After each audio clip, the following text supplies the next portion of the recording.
मेरे चैनल में आपका स्वागत है। हमारा विषय आज है मार्कस ऑरेलियस स्पष्ट रूप से कैसे सोचें, स्टोइसिज्म। मार्कस ऑरेलियस सबसे प्रसिद्ध और प्रसिद्ध स्टोइक दार्शनिकों में से एक हैं। वह 161 से 180 ईस्वी तक रोमन सम्राट थे और वे अंतिम शासक थे जिन्हें बाद में 5 अच्छे सम्राट के रूप में जाना जाता था। वह उस समय दुनिया की सबसे उच्च स्थितियों में से एक में थे और उन्हें चाहिए होता तो उनकी सभी कामनाओं और इच्छाओं की साकारता के लिए पहुंच होती, लेकिन उन्होंने अपना जीवन न्याय और न्याय को समर्पित किया। उनके शासनकाल के दौरान ऑरेलियस ने समय निकाला स्वचरित्र लेखन की एक श्रृंखला का निर्माण करने के लिए, जिसे अब मेडिटेशंस के रूप में जाना जाता है, जो बन गया है स्टोइक में सबसे महत्वपूर्ण पाठ्यक्रमों में से एक। दर्शन। मेडिटेशन में ऑरेलियस खुद को सुधारने के तरीके वर्णन करते हैं। इनमें से अधिकांश ब्रह्मांडीय दृष्टिकोण लेने पर केंद्रित थे और आपके स्वयं और दूसरों के ऊपर आलोचनात्मक विचार करने में। अपने शासनकाल के दौरान अनेक युद्धों का सामना करने वाले एक शक्तिशाली साम्राज्य के नेता के रूप में ऑरेलियस ने अपने स्टोइक दर्शन का उपयोग किया तनाव और चिंताओं को छोड़ने और सर्वश्रेष्ठ और भरोसेमंद होने के लिए। उनके जैसा नेता। स्टोइज्म एक प्राचीन और अत्यंत प्रसिद्ध है दर्शन जो सिद्धांत के अलावा भी है। विचार। मार्कस ऑरेलियस सबसे प्रसिद्ध और प्रसिद्ध स्टोइक दार्शनिकों में से एक हैं। वह 161 से 180 एडी तक रोमन सम्राट थे और वे अंतिम शासक थे जिन्हें बाद में 5 अच्छे सम्राट के रूप में जाना जाता था। वह उस समय दुनिया की उच्चतम सत्ताओं में से एक में थे और उन्हें अपनी सभी कामनाओं और इच्छाओं की पूर्ति की पहुंच होती, लेकिन उन्होंने बजाय अपना जीवन न्याय और निष्पक्षता को समर्पित कर दिया। अपने शासनकाल के दौरान ऑरेलियस ने स्वचरित्र लेखन की एक श्रृंखला का निर्माण करने का समय निकाला, जिसे अब मेडिटेशंस के रूप में जाना जाता है, जो स्टोइक दर्शन में सबसे महत्वपूर्ण पाठ्यक्रमों में से एक बन गया है। मेडिटेशन में ऑरेलियस खुद को सुधारने के तरीके वर्णन करते हैं। ये अधिकांश रूप से ब्रह्मांडीय दृष्टिकोण लेने और अपने और दूसरों के ऊपर आलोचनात्मक विचार करने पर केंद्रित थे। अपने शासनकाल के दौरान कई युद्धों का सामना करने वाले एक शक्तिशाली साम्राज्य के नेता के रूप में ऑरेलियस ने अपने स्वयं के स्टोइक दर्शन का उपयोग किया तनाव और चिंताओं को छोड़ने और वो सबसे अच्छे और भरोसेमंद नेता बनने के लिए जो वे हो सकते थे। स्टोइज्म एक प्राचीन और अत्यधिक प्रसिद्ध दर्शन है जो सिद्धांत के अलावा एक सचमुच प्रेरणादायक विचारक। स्टोइकवादियों का दृढ़ विश्वास था कि सही काम करना व्यक्तिगत खुशी की कुंजी है और सही काम करने के लिए ठोस निर्णय और स्पष्ट तर्कसंगत सोच आवश्यक है। इसलिए इस वीडियो में हम मार्कस ऑरेलियस की शिक्षाओं से 5 महत्वपूर्ण सबक लेते हुए बात करेंगे कि आप अपने मन को कैसे तर्कसंगत बना सकते हैं, जो आपको स्पष्ट रूप से सोचने में मदद कर सकते हैं। अपनी समझ को प्रशिक्षित करें। मार्कस ऑरेलियस कहते हैं, चोट पहुंचने का चुनाव न करें और आपको चोट नहीं लगेगी। चोट न लगने का अनुभव करें और आपको चोट नहीं लगी होगी। स्टोइकवाद का सबसे बड़ा सबक है कि अपनी समझ पर नियंत्रण रखें। हम सब कुछ भी आंकने की आदी हो गए हैं। हर घटना का मूल्यांकन करते हैं, हर व्यक्ति का, हर दृश्य का, सभी को मूल्य निर्धारण। कुछ भी बुरा, अच्छा, नीरस, मजेदार, सुंदर, बदसूरत आदि लगता है। यह एक बहुत थकाऊ प्रथा है और हमारे जीवन को बिगाड़ सकती है। उदाहरण के लिए, कठिन दिन पर हर बातचीत को भयानक ठहराना उस दिन को और नकारात्मक बना देता है। एक बोरिंग पार्टी को ऐसा लेबल करना उसे वैसा ही बना देगा। हम अक्सर भावनाओं से प्रभावित होकर आकलन करते हैं जो पूरी तरह तर्कसंगत नहीं होता। स्टोइक्स लोगों को सलाह देते हैं कि सब कुछ का आकलन सावधानी से करें और अपने पहले निर्णय को भुलाने की कोशिश करें। किसी बात को अधिक सकारात्मक और तर्कसंगत दृष्टिकोण से देखने की कोशिश करें। मार्कस ऑरेलियस ने कहा कि केवल आपके विचार से ही कोई चीज नुकसानदेह हो सकती है। इसलिए आपके पास यह नियंत्रण है कि किस स्थिति से कितना प्रभावित हों। स्टोक्स हर बुरी घटना को अच्छाई का अवसर मानते हैं।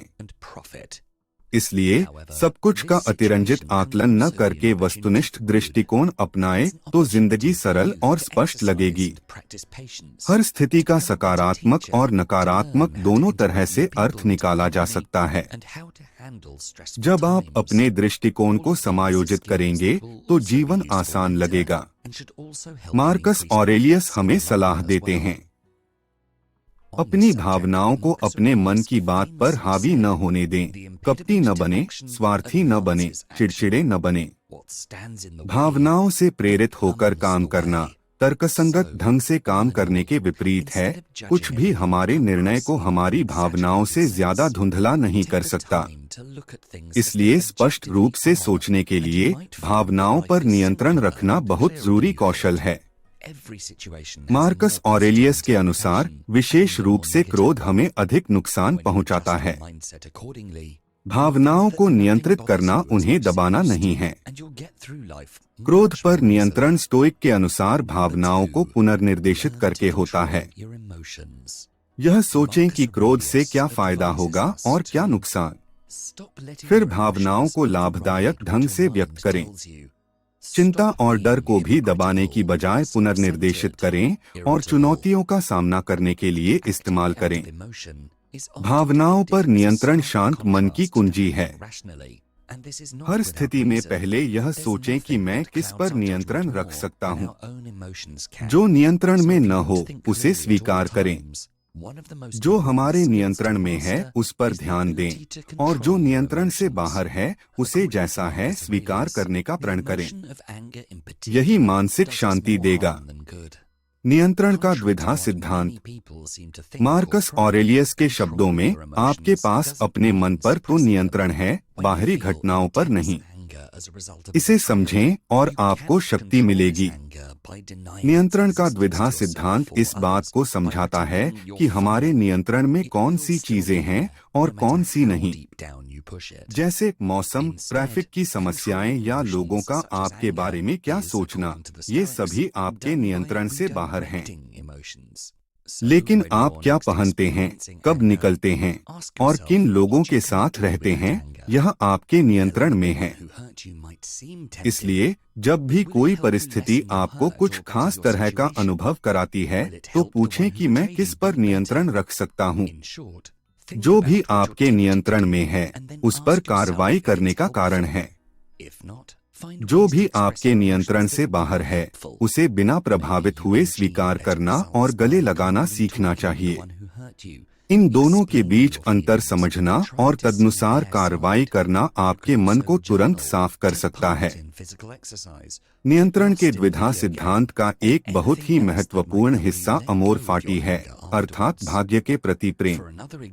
जब आप जीवन और उसकी सभी परिस्थितियों को गले लगाते हैं तो हमेशा जीवन से प्यार करते हैं।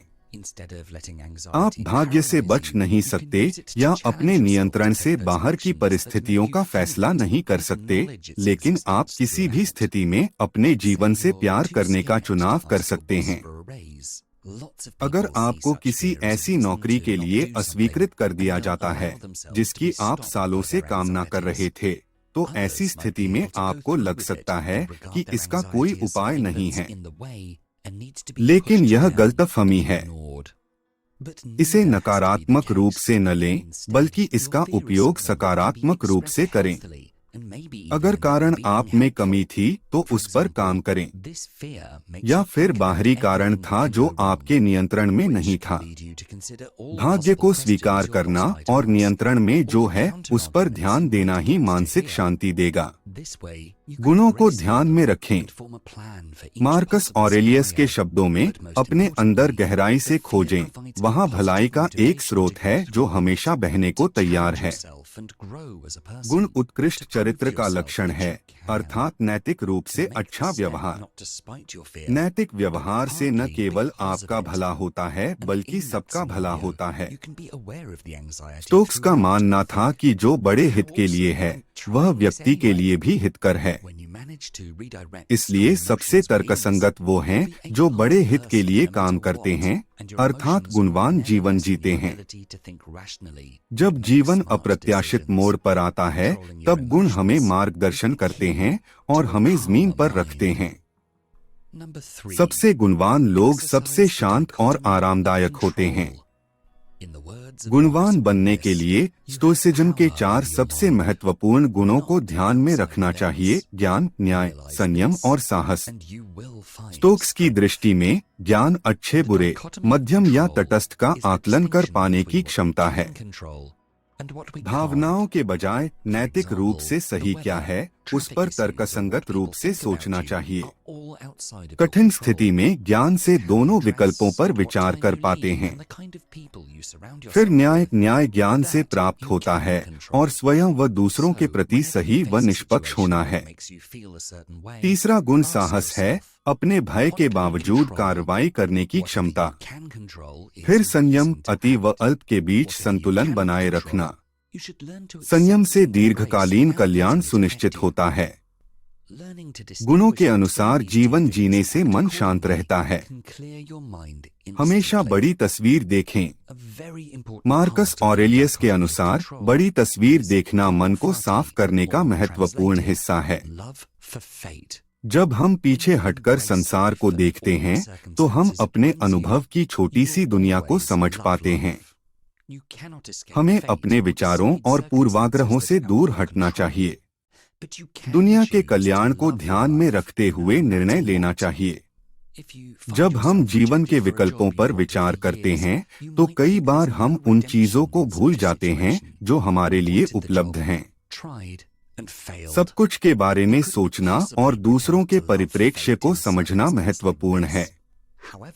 बड़ी तस्वीर देखकर ही सही निर्णय लिया जा सकता है। यह मानसिक स्पष्टता लाता है। अगर आपको यह वीडियो पसंद आया तो कृपया हमारे पूरे दर्शन शास्त्र के जीवन गीत सूची को जरूर देखें और प्राचीन दार्शनिक ज्ञान का उपयोग करके सफलता और खुशी पाने में मदद के लिए और वीडियो के लिए सदस्यता लेना न भूलें। देखने के लिए बहुत बहुत धन्यवाद।